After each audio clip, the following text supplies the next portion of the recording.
nice. Well, Callie, welcome to Kicking Tables. It's such a pleasure to have you here to talk about Moonshell. Thank you for having me on Kicking Table, Sean. So And Moonshell is coming out on March 2nd, so that's coming up quickly next week. Are you excited? This is your first Kickstarter, right? yes, this is my first Kickstarter and my first solo game design. So lots Awesome. of nerves here. And even though as a content creator myself, I've seen so many other people, creators go through this process, it's different when it's you, Yeah, I when bet. it's your baby project That's that's going to right. be out there for the world to see and judge. Well, tell us all about your baby project then. Yes, so Moonshell, a mermaid game, is a strategy puzzle game for 1 to 4 players. It takes about 20 minutes to play and is for ages 8 and up. And what's a little bit unique about Moonshell is the base game is super simple. There's 3 actions, and you can invite pretty much anyone you want to game with. Casual gamers, people who maybe haven't played a lot of board games before. And then there's Hmm. other elements you can add in for Okay. those advanced gamers. So that's kind of the little twist or hook for people maybe. And how does the game play? What's a round of the game look like? Yes, so on your turn, you are rotating the ocean board in the middle of the table, which has a grid full of colorful seashells of different shapes. You're also pulling the seashells around that board towards you. And then your third action, you're collecting those seashells and adding them to your treasure board to build different patterns of colors and shapes in order to meet open and secret objective cards. Awesome. Awesome. So tell me a bit, where did the idea for this game come from? I mean, when I look at the game, it kind of reminds me of like a Bejeweled or something like like that sort of thing. In my head, I'm looking like this. It reminds me of what was the inspiration for you for this game? There was a lot of different inspiration, and I think that's true for a lot of creators. We take in things that we see, things that we like, and then they kind of percolate in our brains and sort of just come together naturally. I love mermaids, obviously, Yeah. and just something about mermaids and collecting seashells and set collection. I just kind of liked how those things went together. And so it was partially that, partially there's sort of yeah, some of those match three type Yeah. app games that come into play. Yeah. I thought that was a great match too. I'm a female gamer myself, and I want to appeal to other female gamers. Those types of games are a big hit with female gamers, casual gamers. So I thought that it just sort of all came together in that way. Yeah, I have to tell you, my eldest daughter, Aria, she's 23 now, but she loves mermaids. You know, she'll swear to you that she is a mermaid. Uh, but she grew up, and every single day for I can't even count how many days she would watch The Little Mermaid, and when it was done, she'd go back and watch it again, and then watch it again. And there was one time when we had to tell her, "I'm sorry, but Ariel's gone on vacation." So you're gonna have to watch something else. But yeah, this is it sounds totally up her alley. What like was your target audience when you were designing this? Was it for young girls or for women? Is that really who you were designing this for? In part, yes, but I know that the main audience I'm going to be able to capture online is, many male gamers as typical. So I'm trying to message it as here's a game you might be able to get your spouse or partner Okay. or the other women and girls in your life interested in playing with you. Right. Yeah, yeah. No, that's So, great. and it still has enough advanced strategy to it that you can kind of gauge the level of your play group and add those or remove those. Now, you also mentioned that you can play single player, solo mode. How does that differ from the main gameplay?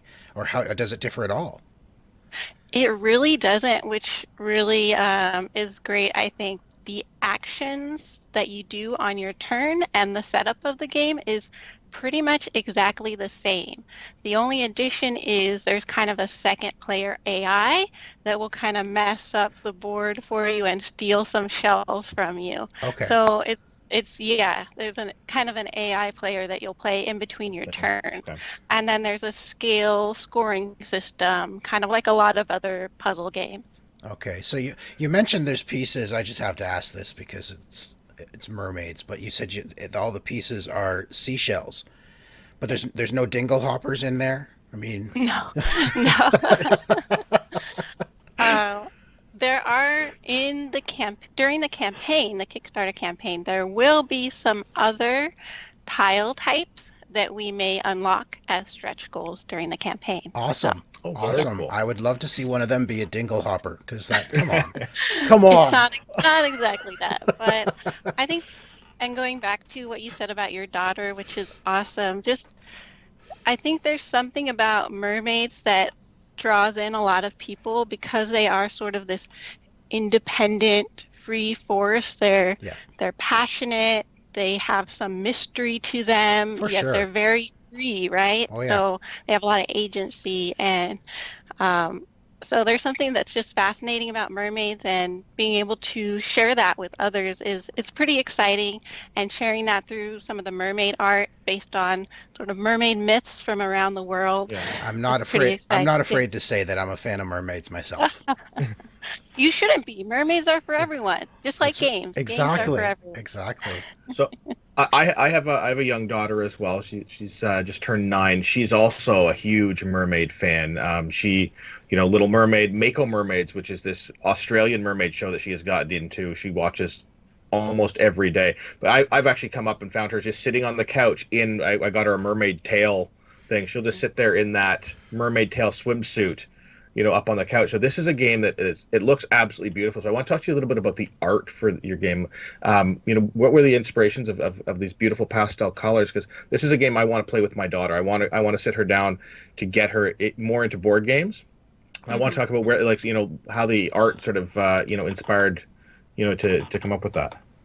Yes, it's definitely a collaboration, and I've worked with Nikki Stinchcomb of Little Paper Forest. So she did Nice. Okay. all Okay. of the mermaid illustrations. She had done a few other mermaids before, and she has this really sort of kind of flat paper style, which I just really liked. It reminded me of very cartoony, very inviting, but still like edgy and cool enough so that it doesn't look too kids only, right? Okay. Yeah. Yeah.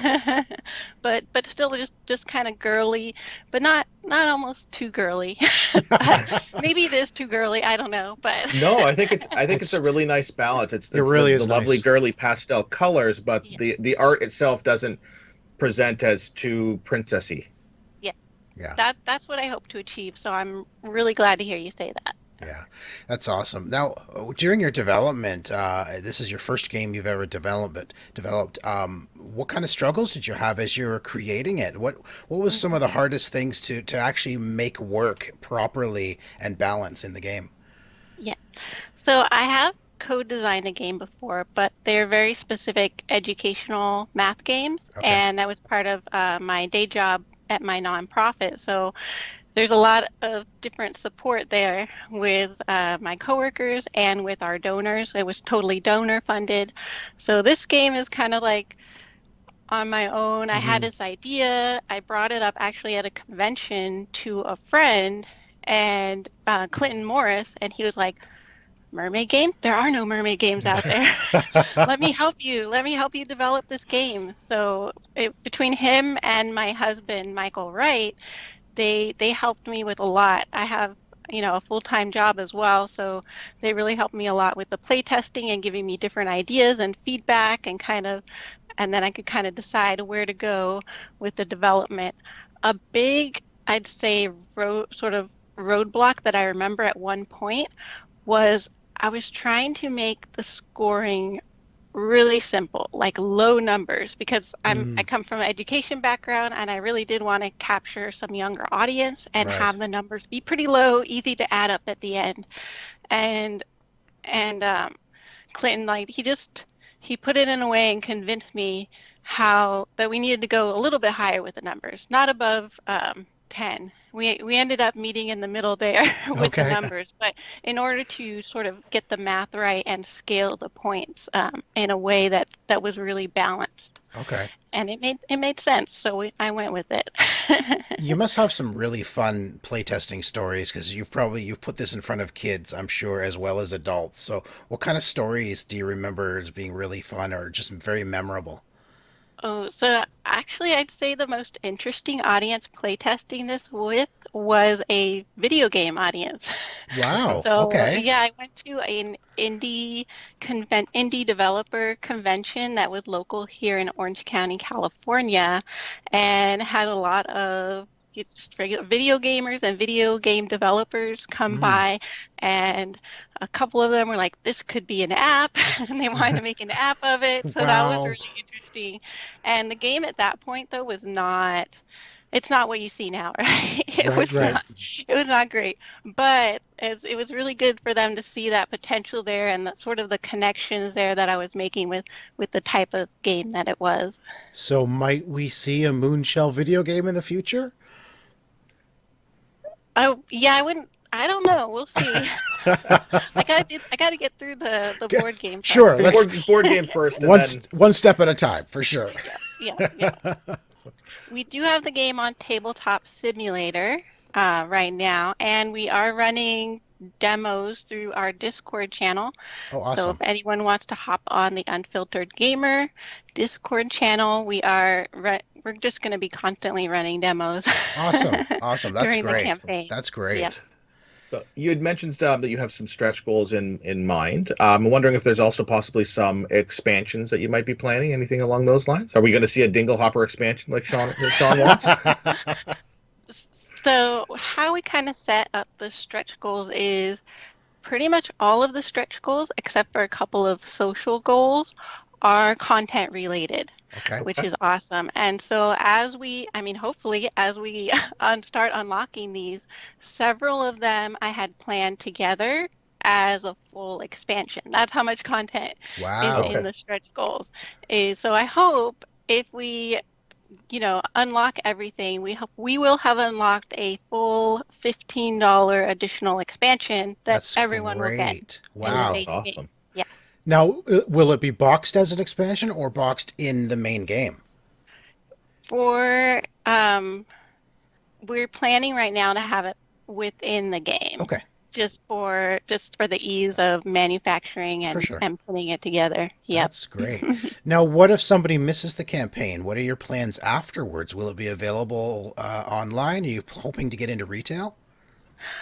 We are, I mean, it depends on how many extra copies we have. We will be taking retailer sort of pledges or pre-orders on the side outside of Kickstarter. So that'll be between us and the retailers.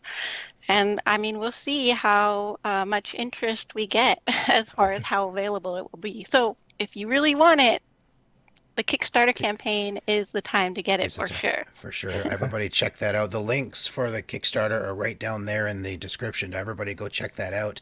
What is the most important thing you want everybody to know about Moonshell? That is a really good question. I think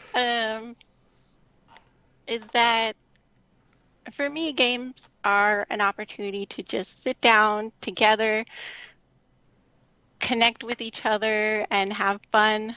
So I think this is a game that maybe might get some other people just really interested in playing games with you that weren't interested before.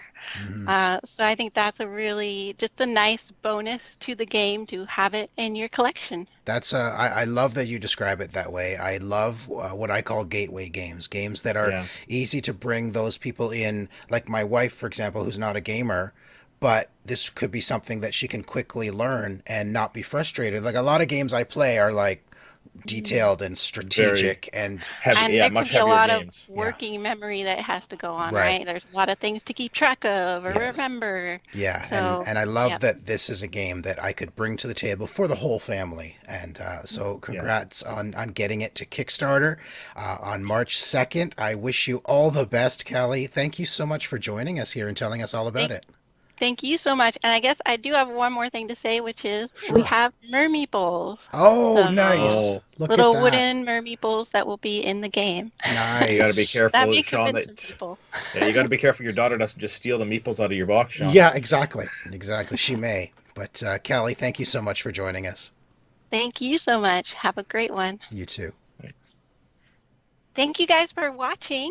If you enjoyed this video, please like it and of course subscribe to OMG Nexus for tons of other Kickstarter interviews and all kinds of other videos here on YouTube.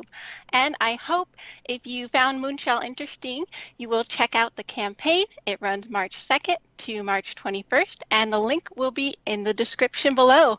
Thank you so much.